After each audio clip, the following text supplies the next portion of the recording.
और अभी ये 2000 रुपए की तुक नहीं समझ आई। अगर 2000 रुपए, सॉरी सोशल मीडिया पे आपने बहुत सुन लिया होगा, थोड़ा सा आंखें नीचे करके इंसान शर्मिंदा होकर बताता है कि जी आपको 2000 देंगे, उस पर बता भी नहीं है 2000 में क्या क्या कर सकते हो। शुक्र है फरवानी में कोई यूरोप का टूर या हज उमरा नहीं बीच में कर दिया। और जो फिल्म इंडस्ट्री पे सब्सिडी दी है आपने, अगर वो हज पर दे देते, क्योंकि हमारे अब्दुल शकूर साहब बहुत ऐसे हाथ लहरा लहरा के कि मैं वहां पर गई थी, मैं वहां पर गई थी, तो कहां है? इतना साफ झूठ। यहां पर लोग वहां पर 9 लाख रुपए जमा करवा रहे हैं हज का, यहां पर आके कह रहे हैं कि वो मेरी वजह से उन्होंने पता नहीं 6 लाख या उतने कर दिया। फर्क तो कुछ भी नहीं आया, ये इल्जाम दर इल्जाम। लेकिन एक बात की मुझे खुशी है कि अगली दफा जो 2023 में इलेक्शन होंगे, कोई भी हुकूमत आए, मे भी इनमें से कोई आ जाए, या इल्जाम नहीं लगा सकेंगे एक दूसरे पे कि पिछली हुकूमत, क्योंकि पिछली हुकूमत में तो ये सारे थे घप्पा घोटाला। आप कभी कराची आइएगा तो मैं आपको घप्पा घोटाला खिलाऊंगी, फिर आपको समझ आएगा कि वो घप्पा घोटाला है क्या।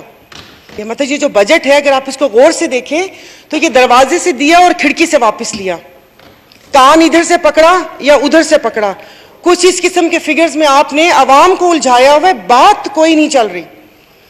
IMF मुझे समझ नहीं आती, वो हमेशा गरीबों की चीजों पे कट क्यों लगाती है? कभी IMF ने ये क्यों नहीं कहा कि आप लोग अपने खर्चे कम करें? IMF ने ये नहीं बोला, मैं किसी एक पर्टिकुलर जमात की बात नहीं कर रही, कि ये जो 10-10, 20-20 बंदे जहाज भरकर आ जाते हो अरमानी और गुची की चीजें पहनकर, ये तुम लोग मांगने किस मुंह से आते हो? मांगने वाले के तो इतने ठाट बाट नहीं होते। ये जो आई एम सॉरी 13 जमातों का एक घप्पा घोटाला बना हुआ है, इनको तो किसी ने नहीं रोका। ये तो आप बैठ के कोई चीज कोई रोकने वाला ही नहीं है। आप लोगों ने तो अल्हम्दुलिल्लाह, आप इदारों की बात करते हैं, इंस्टीट्यूशन की बात करते हैं, बाकी तो छोड़े, आपने तो इस इंस्टीट्यूशन को बेतौकीर कर दिया कि यहां पर आता है कोई एक, वहां पर सहाफी को इक्का दुक्का बैठा हुआ होता है, इसकी कवरेज नहीं होती, लोगों को पता नहीं चलता कि हम लोगों ने उनके लिए क्या बात की है। तालीम की बात करें तो वो तालीम नहीं, तालीम ऐसे कौमें ऐसे थोड़ी बनते हैं कि फ्री के लैपटॉप और आईपैड बांट के, कि ये खाली कुर्सियां जो हम लोगों का मुंह चढ़ा रही होती हैं। मतलब ऐसा कौन सा काम है वो हम लोगों का या आवाम का सामना क्यों नहीं कर सकते? और ऐसा भी नहीं है कि वो इस बजट बनाने में मसरूफ हो, क्योंकि ये तो डिक्टेशन थी, ये तो एक स्क्रिप्ट था जो यहां पर आकर पढ़ा गया है। और ये मेरे ख्याल में आखिरी बजट नहीं है, ऐसे 10 बजट और आएंगे, मिनीज, मिडीज, माइक्रो मिनीज, सब बजट आते रहेंगे। तो जनाब स्पीकर, इसमें बहुत सारी ऐसी बातें हैं जो सिर्फ मफरूजों पर कायम है, जो इस बजट के अंदर है, उसका हकीकत से कोई ताल्लुक नहीं है, ना उसका कोई फ्रेमवर्क दिया हुआ है, ना उसकी कोई डिटेल बताई गई है। जैसे अब तो यही कहूंगी कि ये कह रहे हैं कि मुल्क चलाएंगे। इन 70 सालों में हमसे कोई इदारा तो चला नहीं है, मुल्क कैसे चलाएंगे? अपने आप इदारे देख लें, भले वो रेलवे हो, PIA हो, स्टील मिल हो, डिस्कोज हो, कोई भी इदारा उठा के देख लें कि कोई वो एक इदारा जिसको हम अपना वो समझे कि ये एक संगे मील है, ये हम लोगों ने बहुत अच्छे तरीके से चलाया। हर इदारे का तो बुरा हाल किया कि वो पाकिस्तान के लिए यही है कि जिसको भी मिला उसने अपने हिस्से का नोच लिया।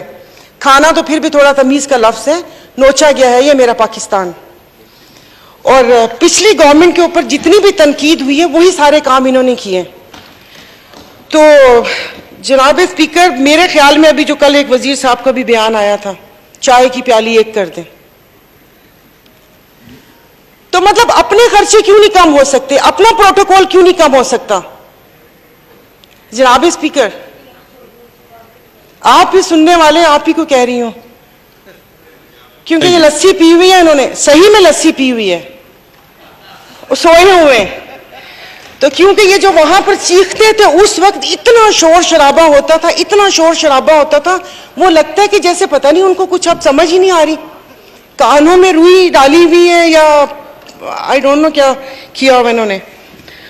कसम से प्लीज रूलिंग दे, वरना कल मैं यहां पर इश्तिहार गुमशुदगी के यहां पर टैग में लगा दूंगी कि यहां पर ये इसी तरह, मतलब समझ नहीं आती ऐसा कौन सा काम कर रहे। इन कुर्सियों में क्या है कि जो आप इख्तिदार पे आते हैं आपकी गर्दनों में इतने सरिये आ जाते हैं कि आप इंसान को इंसान नहीं समझते। और समझ नहीं आती जो भी यहां पर बैठता है, ओ भाई तुम हमारे वोटों से बैठते हो, भले हम यहां पर हो या वहां पर हो, मैं भी उसी कतार में हूं।